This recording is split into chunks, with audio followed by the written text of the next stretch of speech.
Om Shrim Hrim Klim Glaum Gam Ganapataye Varavarada Sarva Janamme Vashamanaya Swaha. Om Shrim Hrim Klim Glaum Gam Ganapataye Varavarada Sarva Janamme Vashamanaya Swaha. Om Shrim Hrim Klim Glaum Gam Ganapataye Varavarada Sarva Janamme Vashamanaya Swaha. Om Shrim Hrim Klim Glaum Gam Ganapataye Varavarada Sarvajanam me Vashamanaya Swaha. Om.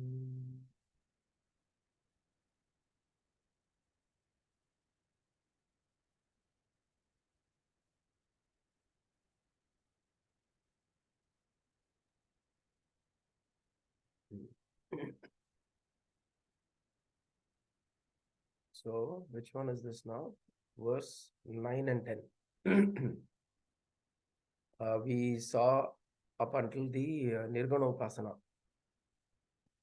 One second, let me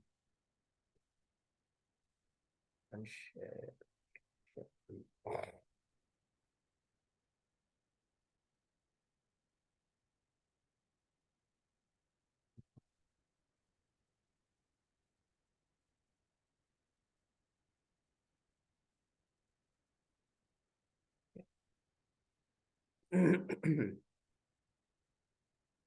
Last week we saw Ekadantaya Vidmahe Vakratundaya Dhimahi Tanno Danti Prachodayat. So we are starting to from Nirguna Upasana, verse 7. Nirguna, we are looking at him as the form of a mantra. Ganganapataye namaha. Om Ganganapataye namaha. Om Ganganapataye. From the mantra form, then we meditate upon this concept. Ekadantaya vidmahe vakratundaya dhimahi tanno danti prachodayat. And then now we are going into Saguna Upasana, where the whole physical form of Ganesha is described. And this is the physical form that we are familiar with. All the photographs and all the pictures, the drawings and the images and the idols that we have of Ganesha comes from largely this representation. Ekadantam chaturhastam pashamankushadharinam. Okay, so Raghu, can you chant this for us, please? एकदन्तं चतुर्हस्तं पाशमङ्कुशधारिणं रदं च वरदं हस्तैर्बिभ्राणं मूषकध्वजं रक्तं लम्बोदरं शूर्पकर्णकं रक्तवाससं रक्तगन्धानुलिप्ताङ्गं रक्तपुष्पैः सुपूजितं भक्तानुकम्पिनं देवं जगत्कारणमच्युतम् आविर्भूतं च सृष्ट्यादौ प्रकृते पुरुषात् परम् एवं ध्यायति यो नित्यं स योगी योगिनां वरः. Very nice. So Ekadantam chaturhastam pashamankushadharinam. See, if we will be able to make the meaning of this as we read also, right? It's pretty straightforward. Ekadantam chaturhastam pashamankushadharinam radancha varadam hastair vibhranam mushakadhvajam raktam lambodaram shurpakarnakam raktavasasam raktagandhanuliptangam raktapushpai supujitam भक्तानुकंपिनं देवं जगत् कारणम अच्युतम आविर्भूतं च सृष्ट्यादौ प्रकृतेः पुरुषात् परम एवं ध्यायति यो यः नित्यं स योगी योगिनां वरः. So each line here is presenting a physical attribute of this Ganesha. Ekadantam, he's got a single tusk. Chaturhastam, he's got 4 hands. Pasham Ankusha Dharinam, he's got Pasha Ankusha. And Radancha Varadam, he's got then the other 2 hands they're giving Varada, Abhaya Varada. And Hastair Vibhranam, and the hands, so in the other 2 hands he's giving Abhaya Varada Hasta. Mushaka Dhvajam, his flag is of Mushaka, which means his vehicle. Vahanam is Mushaka. Raktam Lambodaram. Lamba Udaram, which means large stomach. Raktam is reddish in color. We'll come to that, why reddish color. But Lamba Udaram, he's got a big stomach. Shurpa Karnakam, he's got eyes, ears big like the winnowing basket. I mean, we don't use it these days. I've seen this being used by my mother very, very many years ago, and party and all will use in the household. They will remove the husk from the rice, and they will, they'll kind of put the rice into the winnowing basket. They'll keep throwing the rice so that the husk comes out and the rice remains. Moram, moram. Moram, moram, correct. That moram, the ears are as big as the moram, the winnowing basket. Shurpa Karnakam Rakta Vasasam. Again, he's got a red colored dress. Rakta Gandha Anuliptangam. He's got a red colored sandal paste, sandal scented paste, Anuliptangam, applied all over his body. And he is offered red flowers. He is worshipped with red flowers. Rakta pushpaihi supujitam. Bhakta anukampinam devam. He is compassionate towards his devotees. Bhakta anukampinam. Anukampinam means to be compassionate. This Deva, Jagatkaranam Achyutam. He is the one who is the cause of this whole creation of this Jagat, and he is Achyutam. He is imperishable. Akshaya, that which cannot be destroyed. He is ever there. Avirbhutam Chashishtado. So he has been incarnated, and he is being Avirbhutam cha Srishti Adav. Even before the Srishti was created, he was there. And in what form was he there? He was there as the Purushat Param. He was as the Purusha, Parama Purusha. He existed as the Parama Purusha. He was there even before time began, even before creation began, even before the universe came into existence. He was there. In this form, one who meditates upon him, evam yaha dhyayati nityam, the one who meditates upon this form always, that yogi, saha yogi, yoginam varaha, he is superior amongst all yogis. So that is the shloka here. So what it is, now again, just to visualize, he's got the elephant head, which means ekadantam. So dantam, when tooth is seen on the outside, it is the elephant's tooth. Usually elephant is the only animal whose teeth are seen on the outside, right?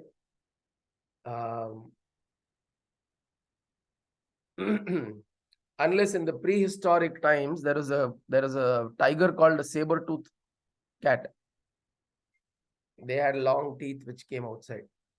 But those are prehistoric times, right? At that time,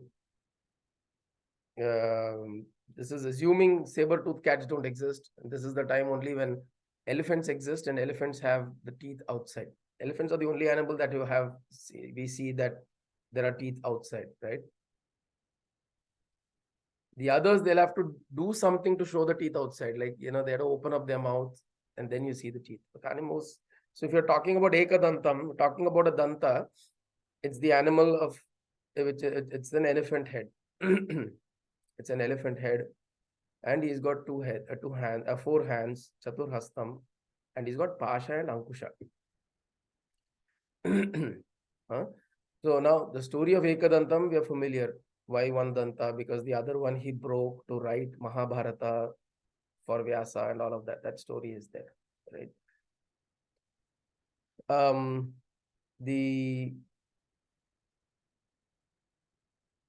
One of the other so this comes from the Puranas.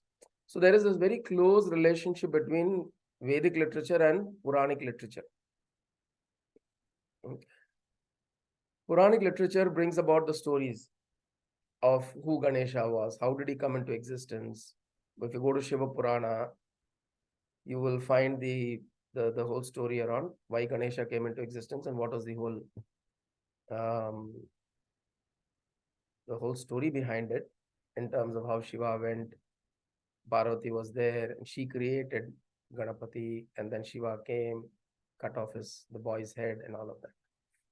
So this particular story, again, there are ways of looking at the story in a much more less in a direct way, but to look at it in a symbolic way, right? All of this can be presented symbolic, and we can look at it from that perspective. But now, given that story is there, the Puranic story is there, this Vedic literature has assumed that we don't know which came first. We don't know if Ganaka Rishi wrote this first or Vedavyasa wrote the Purana first on the story of Ganesha. In either ways, we'd like to assume that Ganaka Rishi had the visualization of Ganesha first, the Ganapati Tattva, he had that that insight into this Tattva of Ganaka Rishi, and then he perceived it as not so much as an elephant. Okay. He perceived it as a large being, which we later associate with an elephant. Understand? See, the problem is we are restricted by the creatures that we see in this planet. We are restricted by the what is available to us for our experience on this planet is what we use always. We will compare that to make sense.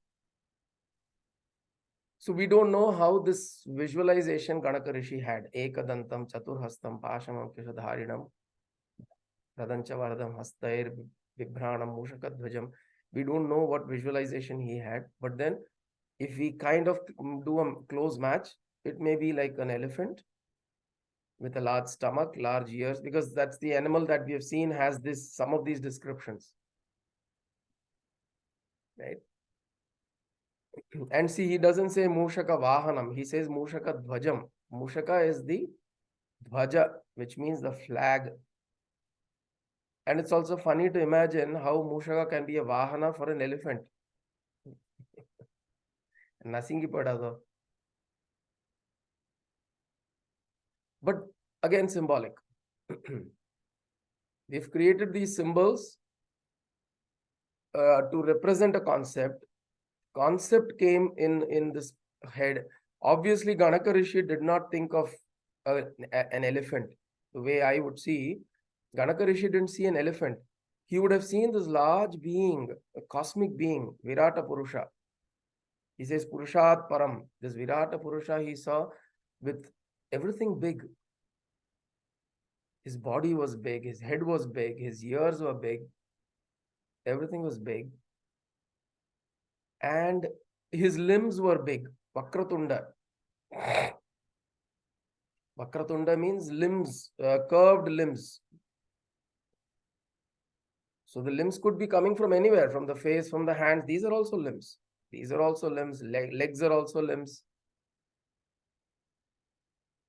So maybe he would have visualized an octopus, who knows?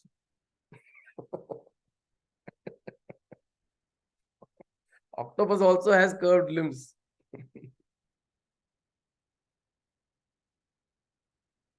But from some of the qualities, we look at this creature that is large, and on planet Earth right now, the largest creature that is existing is an elephant.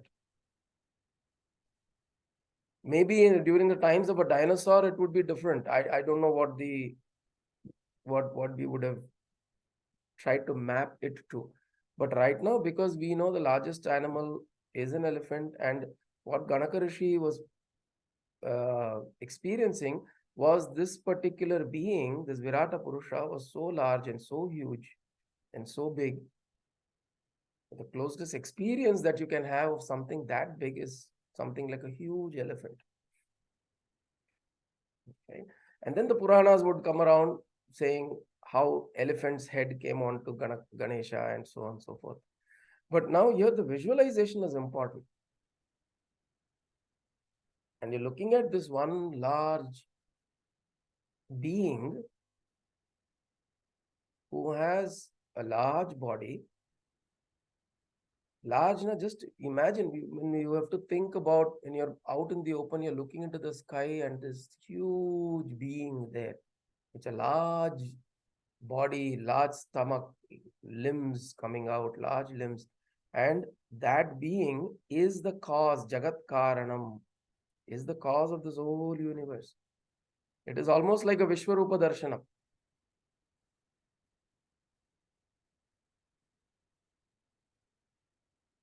So you are visualizing something extremely huge, a being, and he presents it in red color. See how many times red is appearing. Raktam lambodaram shurpakarnakam raktavasasam raktagandhanuliptangam raktapushpaisu pujitam. At least 4 times rakta is appearing. The color red.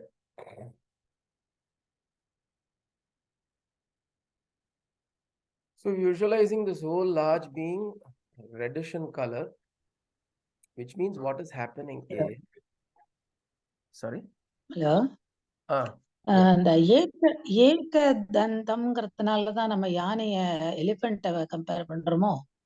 வேற எதுக்கும் தந்தம் கிடையாது இல்லையா? Amama, that is what I explained. In our experience, elephant is the only one that has a dantam that is seen on the outside, which is why we think of it as an elephant. But I'm saying we don't know what Ganaka Rishi saw. We always will compare to the closest animal that we know of. But it was a large being. It was a huge being. We don't know what it was, right? But it's fine for us to imagine. So all I'm saying is, when we are wanting to visualize, we don't have to force ourselves to imagine an elephant. You can imagine Ganesha the way you want, as something large, huge, with such features and characteristics, and it can be your own creation in your head, and it will still work for you. And we don't have to restrict. I'm just saying, from a visualization, if at all you're wanting to sit and visualize Ganesha, you can visualize him the way you want, which is why you look at artists, look at all that they do with Ganesha. There are various different kinds of art forms that have come out with Ganesha. Right? So that way you're visualizing something very large, very huge, which is why I said Virata Purusha. Just imagine this Virata Purusha that appears in the Purusha Suktam. The Purusha and the Purusha Suktam is Padosya Vishwa Bhutani Tripadasya Amritam Divi. There is only a quarter of him in this world. The 3/4 is transcendental. Tripadasya Amritam Divi. So huge. Instagramல போயிட்டு இருக்கேன். It's so wonderful. It is just like a wow.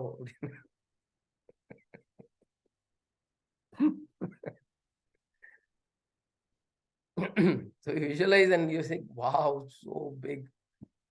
And it's not, see, the reason why we visualize something, a being so large and so big, is to know that this world is conscious. It is not an unconscious world that you're living in. The world is a breathing entity. This whole universe is a breathing entity. It's a conscious principle that is breathing, that's living. It's a living conscious entity. Not breathing in the way we are breathing, but it's a conscious entity. This whole universe is a conscious entity, and we are in it. Right? And we are in that entity.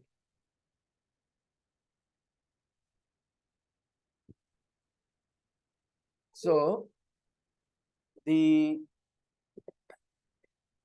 that is one visualization. So when we look at this thing, you see the whole the absolute grandeur of this particular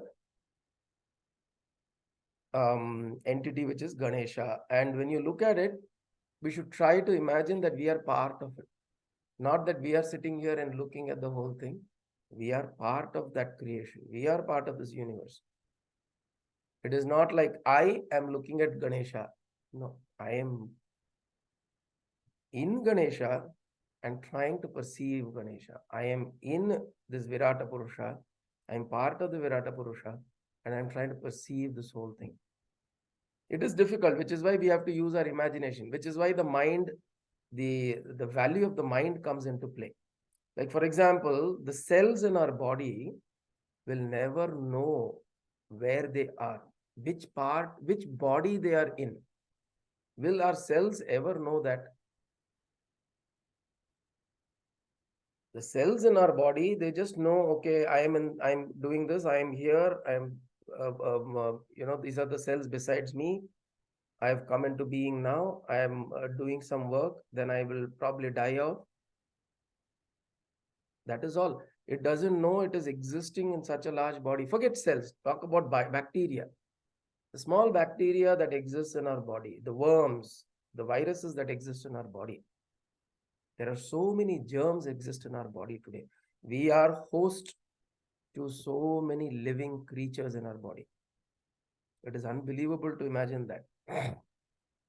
But constantly there are so many living creatures in our body. And we are a host to it. We are not at all aware of those creatures that are there in our body. We don't care if they live, die. Only if it starts bothering us, we worry about it. Right? If there is lack of good bacteria, we worry about it. If there is excess of bad bacteria, we worry about it. But otherwise, we don't care about it. If it starts showing us symptoms, ill health, then we worry. But otherwise, imagine these things are happening in the body all the time. And those bacteria there, they don't know which body they're in. So it's like huge. So in the same way, we are like those bacteria sitting in this large universe. Lambodaram. We are sitting in this large stomach of this Ganesha. We have no idea where we are. We don't know in which part of the body of Ganesha we are in.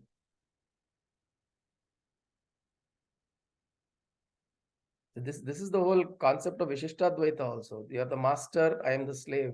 Shesha Sheshi Bhava. So he is so huge, he's the master, and I am like a small part of the whole thing. And I have no way of there is no way I can cognize this.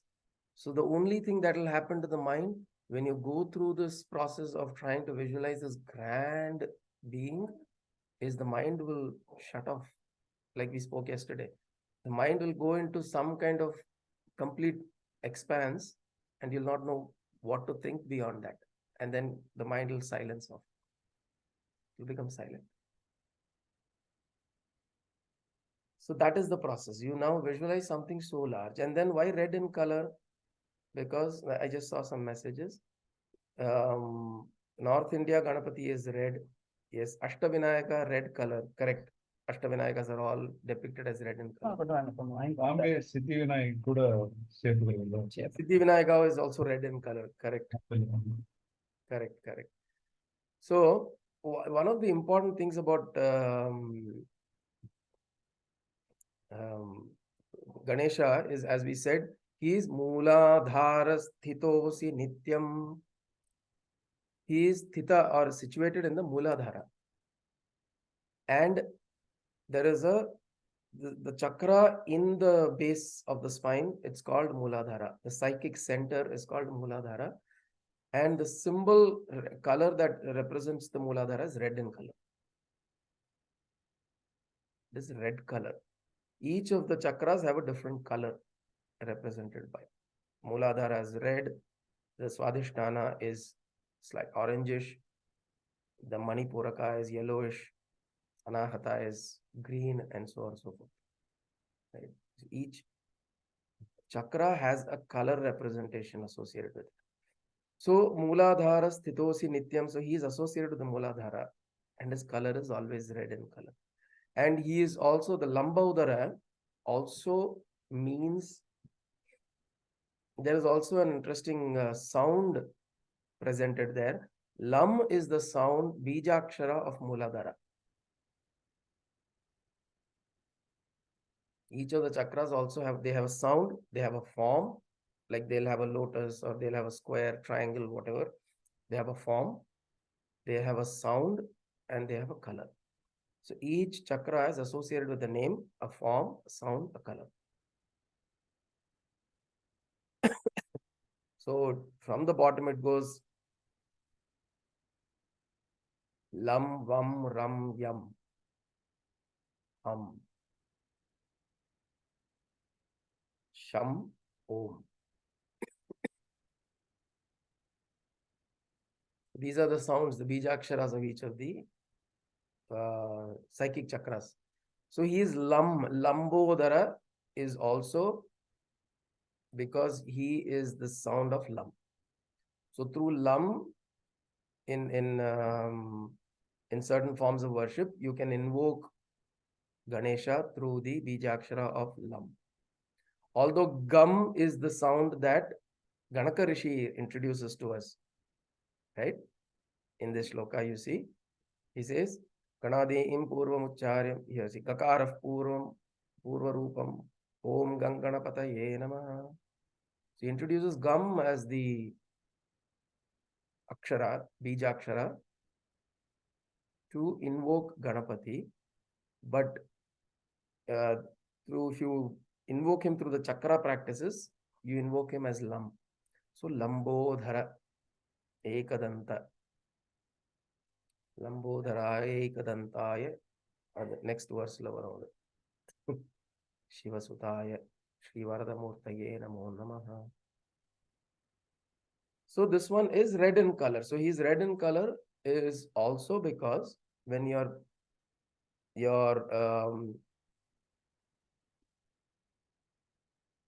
like we spoke about Shakti, why Shakti, Devi, Ambal is always presented in red.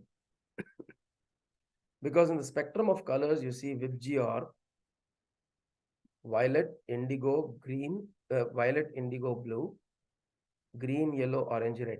Vibgyor. That's the spectrum of colors in your rainbow. 7 colors that come out of the white light. Violet is the highest frequency, red is the lowest frequency. Anything higher than violet is called ultraviolet, lower than red is called infrared. Right? So between this whole spectrum, violet is the highest, red is the lowest frequency, which means red is closest to material. And violet is closest to the spirit, the non-physical. Red is the closest to physical, violet is closest to non-physical, which is why you see Shiva is represented as violet. Neelakantha. Shiva is presented as violet. He's Sadashiva. He's the most subtlest form of representation as spirit. And Shakti is red in color because she is the closest to physical. So in the same way, Ganapati is closest to physical because he is Mooladhara, foundational principle of this foundational, the deity of the foundational principle is Ganapati. So he is also red in color. He is also closest to the physical in that sense. And only if through Ganesha, we overcome Ganesha, then he will help us to take us to the higher planes of existence, higher planes of consciousness. So Ganesha is the root. He is rooted. He is the root of our creation. He is the root of our existence. That is why it's called Moola Adhara. Moola Adhara is the root foundation. And the more strong the root foundation is, the higher can we go. Right? like the javelin, no, not the javelin, the pole vault. You take that stick, you run with the stick, and you press it nicely, properly into a place in the ground. Only when that is established, then can you go and make a leap. You can make a jump, right? How that happens in a pole vault. So in the same way, you have to establish yourself firmly within yourself, not as necessarily the physical identity, but as an entity. We don't have to establish as ourselves as I am this body, I am this mind, I am this. No, not like that. Establishing yourself means you are identifying yourself as an entity. You are recognizing that this is the current reality and establishing yourself there. And then you go and access the higher realms. Otherwise, what may happen is you may float. And in floating, we will reach nowhere. For those who know swimming, or at least have tried swimming, you will know this. If you go into the water and put your head down and hands like this into the water, lift your legs, you will float, but you will not be able to direct yourself where you're going. Wherever the water currents go, you will just end up there. But if you want to go somewhere, you have to actually make strokes. You have to swim. Right? When are you able to swim? Only when you are getting complete control on your body movements, on your limbs, on your abdomen, on your breath. When you get some control on the fundamental principles of your body, then you can swim. And then you can make strokes, and then you can go in a certain direction. Otherwise, we will just float. So this is the same way. By reaching out to Ganesha, by invoking Ganesha, you're establishing your breath, your Ida and Pingala. You're making sure that there is this balance between the Ida and the Pingala. You are establishing this is where I'm here right now.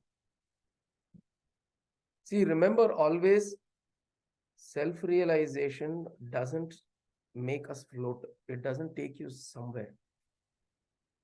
It makes us realize that the reality is here right now.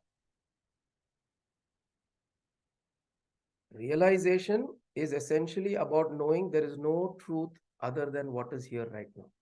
And this can be obtained through Ganesha. Because Ganesha helps you to stay rooted. See, people who do all kinds of things to get to higher states of consciousness, it's possible that they can just go off their rocker. They can go out of their mental balance, right? They can go into very different planes of imaginations, but they'll lose complete connection with the reality that is there. Adi Shankara was a realized person. He still knew that yes, I am in this body. Yes, I am walking on this earth. Yes, there are people around me. Yes, I am talking to them. Yes, I'm eating food. Buddha, Ramanuja, Ramana Maharshi, everybody, all of these great saints and sages have lived in the body knowing that this is the truth, but not identifying with it. It is a difference. The reality doesn't mean that you have to identify yourself with it. Yes, this body exists. Yes, this book exists. Yes, this cup exists. Whether it's in mithya or whatever, for now the experience, it exists. It doesn't mean that it doesn't exist. It doesn't go away. And at the same time, I recognize it exists. At the same time, I don't identify myself with it. So when we root ourselves like this, through the experience of Ganesha, the red color is essentially the symbolism of that rootedness. And what is the color of our blood? See, everywhere he is representing red color, not as red color. He's saying Rakta, Rakta, Rakta. Rakta Gandha, Raktanu, Raktam Kampinam Devam, Rakta Gandhanu Liptangam, Rakta Vasasam, Rakta Lambodaram. Right? See, if you want to. Sorry? கணேஷோட கதை கூட இருக்கு இல்லையா? பார்வதி வந்து குங்குமத்தால தான் பிடிச்சு வச்சாங்க. Kungumata, correct. Redness. Kungumata எடுத்து உடம்புலேந்து she takes out from her body and then creates Ganesha. So it's come from the particles of her body. The energy that she is actually, right, Mama, like Mama said, the Puranic story talks about how Parvati takes her out and creates Ganesha. But the idea is that Ganesha is created out of the energy of Shakti. That is this correlation of Ganesha and the Shakti is there. In fact, the correlation of Muruga and Shiva is there because Muruga comes out of Shiva's third eye, while Shakti comes out of Ganapati comes out of Shakti's energy. Right? So it's very interesting. You look at the combination. Ganapati doesn't move so much, but Shakti is the energy that moves. Shiva doesn't move so much, but Muruga is the one that moves around. So Muruga is Shakti, Ganapati is Shiva. So it is actually in both, if you see, it is Shiva Shakti represented differently. So it is like saying Adi Shankara says, right? Not Adi Shankara doesn't say, but other gurus say that Adi Shankara was Dakshinamurti.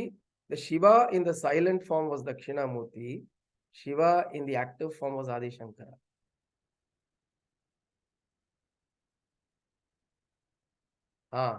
So Mama, yeah, there is a Shakti Ganapati, which is Shiva Subramanyam.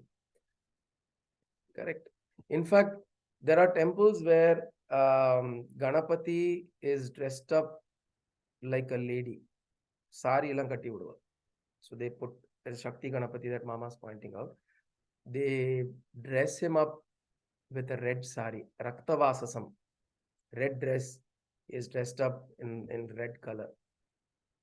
And then in Tantra also, Ganapati is very, very popularly approached. There is one Ganapati called as Vancha Ganapati. So there are some of these Ganeshas that are very, these energies, because these are very, very rooted energies. You have to approach them with the right intention, and they can actually help us break obstacles, clear our path, help us rise, and keep us rooted. See, we have heard these statements made about very renowned people. You know, he's so renowned, he's such a celebrity, but he's still grounded.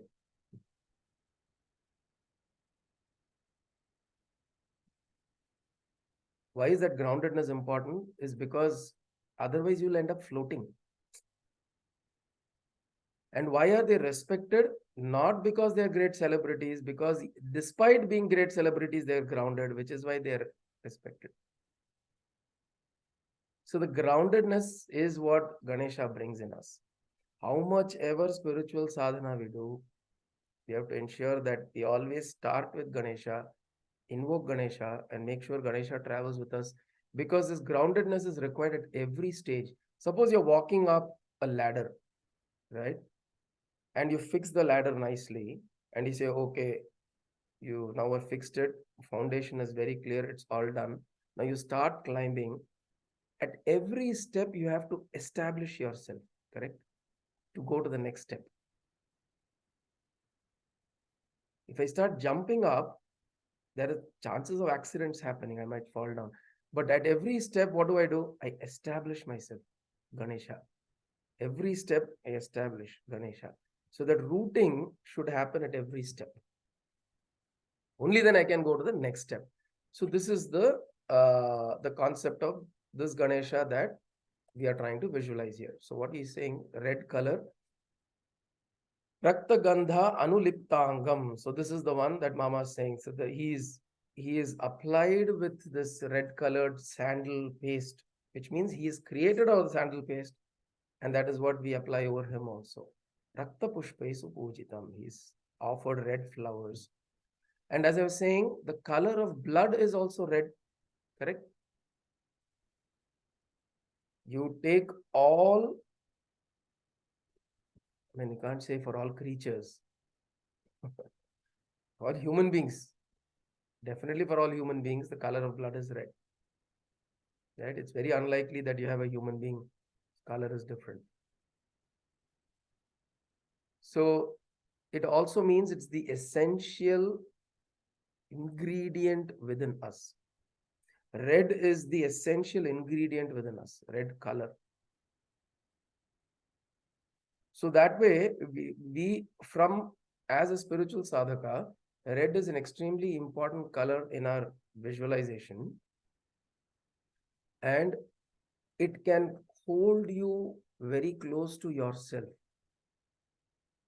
And I'm repeating this because it's important to recognize that in spiritual sadhana, it is possible for one to go high up in the mind and then just lose themselves.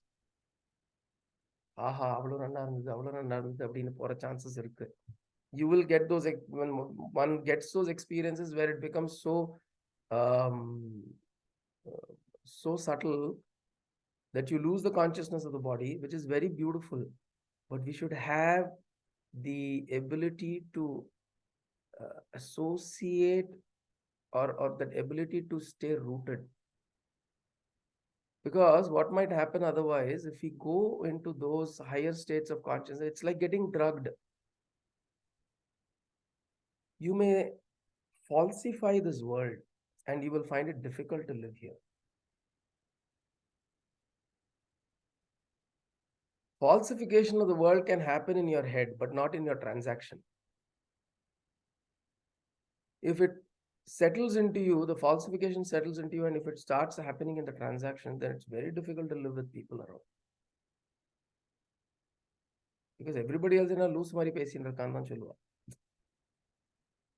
You may be enjoying that loose, but then you can't transact. It will become very difficult to live. So it's very important to have these inner experiences which are very subtle, loose body consciousness. Have that.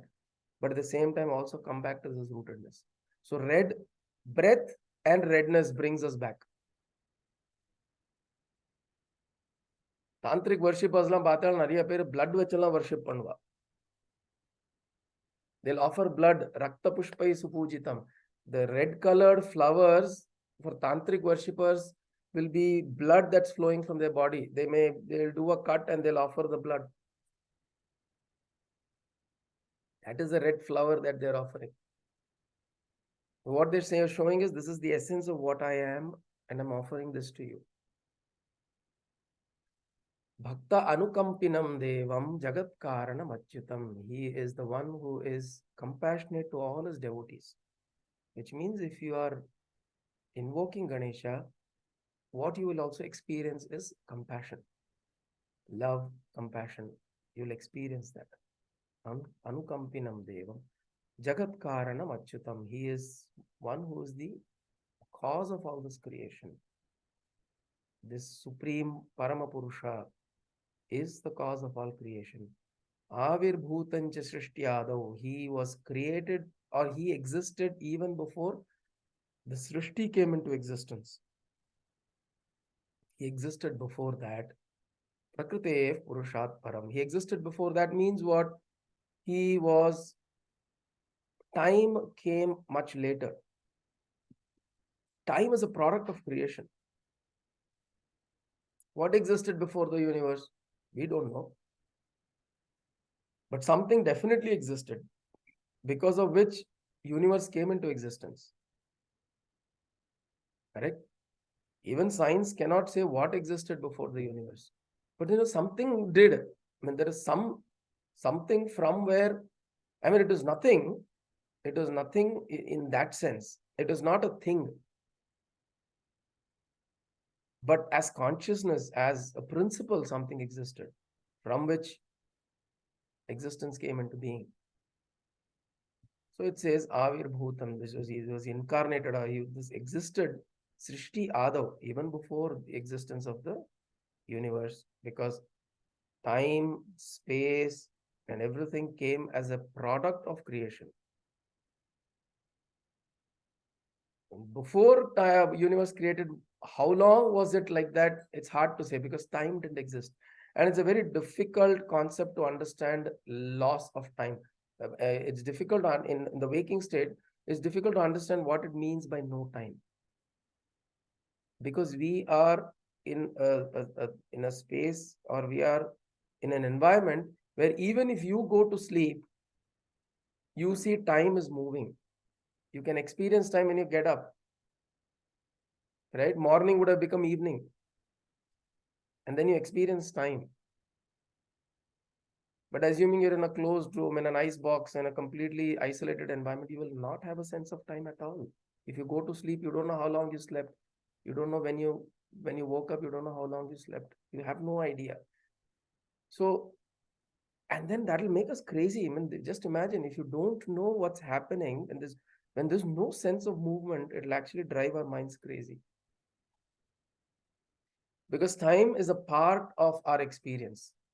So it's very hard for us to visualize and understand what it means by no time, before time. This is a part of that principle.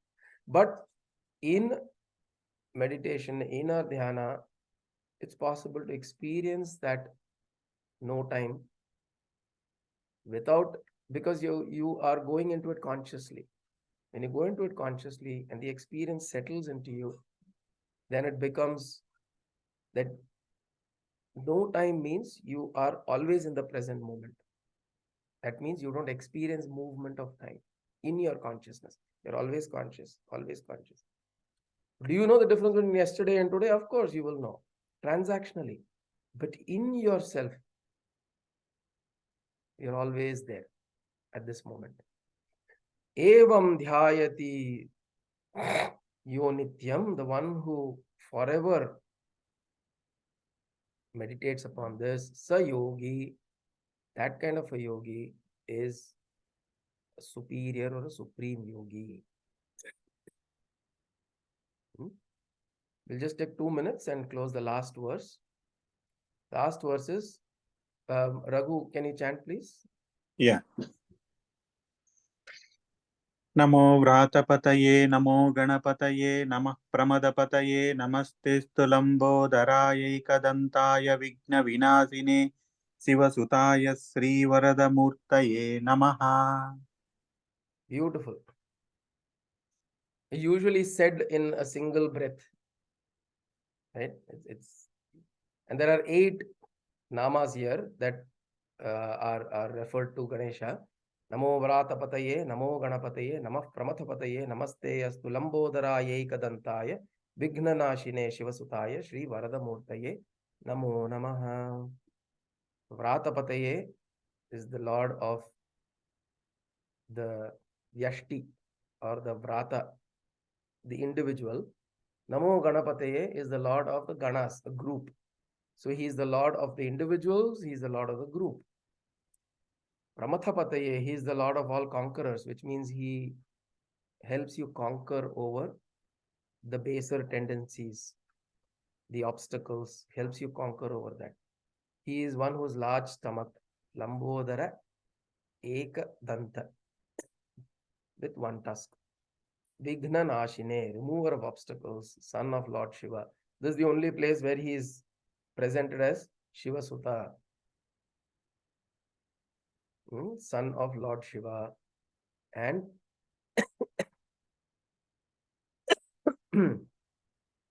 Sri Varada Murtaye Namo Namaha, the one who offers all kinds of blessings and boons.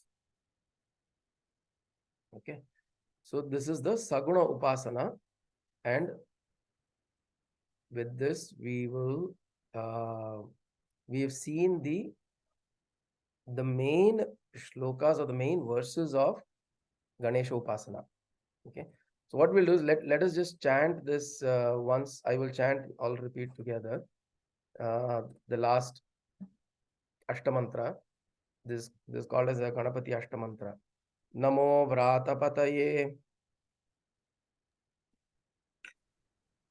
Namo Vratapataye. Namo Ganapataye.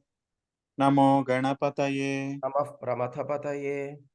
Namah Pramathapataye. Namaste Astu. Namaste Astu. Lambodarayaikadantaya. Lambodarayaikadantaya. Vighna Vinashine Shivasutaya.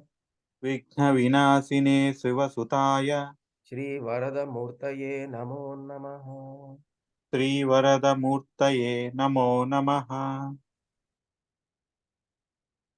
Om Kaye Navacha Manasendriyeva Buddhyatmanava Prakrite Swabhavat Karomi Yatyat Sakalam Parasmai Narayanaye Iti Samarpayami Sadashivaye Iti Samarpayami Jagadambikaye Iti Samarpayami Sadgurunathaye Iti Samarpayami Hari Om Tat Sadgurubhyo Namaha.